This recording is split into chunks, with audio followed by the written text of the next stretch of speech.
السلام عليكم ومرحبا بكم في وصفة جديدة من قناة ماريا كويزين.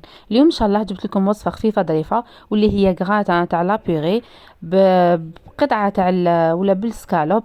يعني شوفوا زوج حبيبات بطاطا وشوية تاع سكالوب وانتيا وجدتيها.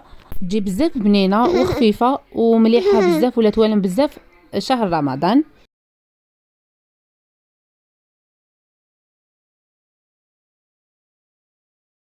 نبداو بسم الله. في مقله عندي حبه تاع البصل تكون شويه صغيره، درت عليها زوج فصوص تاع الثوم وشويه تاع الزيت بهذا الشكل. شوف تيت لهنا سمحوا لي بنتي راهي تمونطي معايا في الفيديو. نعاودوا نولو كما قلت لكم، وراح نضيف عليهم جوج حبيبات تاع الزروديه مسكرفجين بالنسبه للحجم ديالهم يكون متوسط.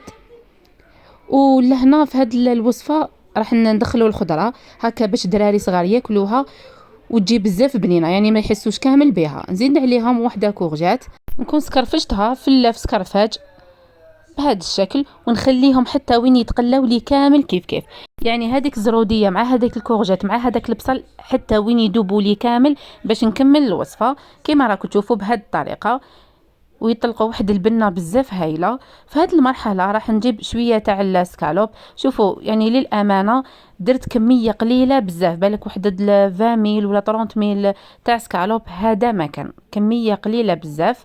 زوج شرائح تاع سكالوب هذا ما كان. ونزيد لهنا نقليهم مع هذيك الخضره.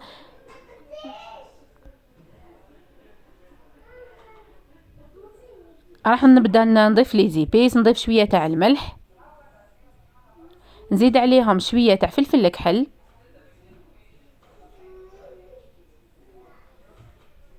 شويه تاع راس الحانوت، وشويه توابل الدجاج ولا توابل الشاورما. وانتم لهنا التوابل تزيدوا تنقصوا كيما تحبوا. نخلط كامل كيف.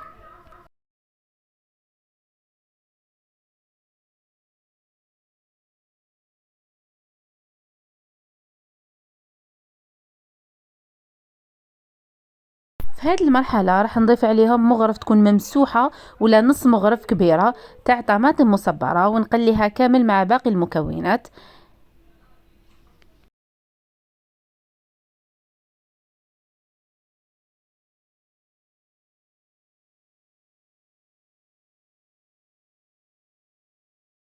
بهذا الشكل. وراح نضيف عليهم نص كاس تاع الماء، نص كاس تاع الماء حيكون كافي، ونخليها حتى وين تتجمر لي وهذاك الماء ينشف كامل وكل حاجه طيب.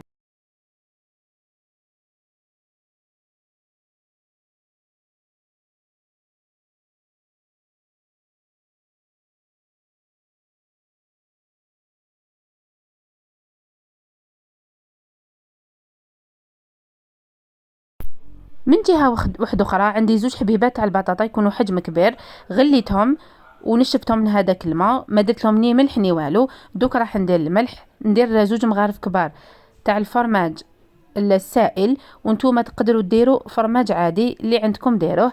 نص مغرف كبيره تاع المارغرين، من الاحسن تكون طريه، وندير شويه تاع الملح هذا ما كان. والملح يقعد على حساب الذوق. وراح نجي لهنا نخدم بالباتور، من الاحسن تخدموا بالباتور، راح يمد لها واحد القوام بزاف هايل وتجي خفيفه.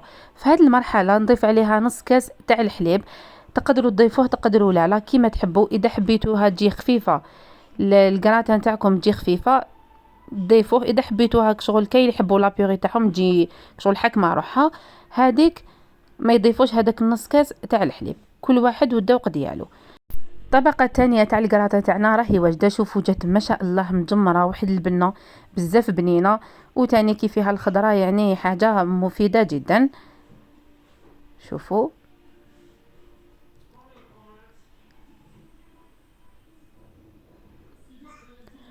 وراح نجي لهنا نحط هذيك لابيغي نديرها كطبقه اولى،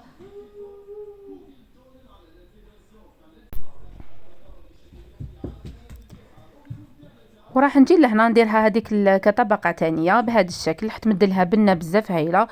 وتاني الحاجه المليحه في هذه الكراطه يمد كميه كبيره يعني يجي زاكي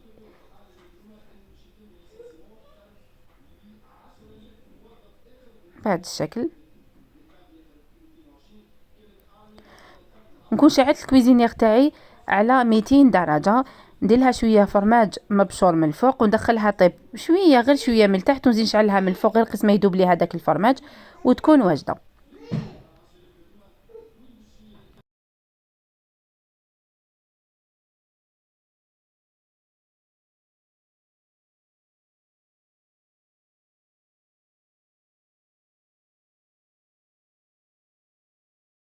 وهذا هو الشكل النهائي لوصفة اليوم اللي هي جراتام لابيغي بسكالوب. جات ما شاء الله.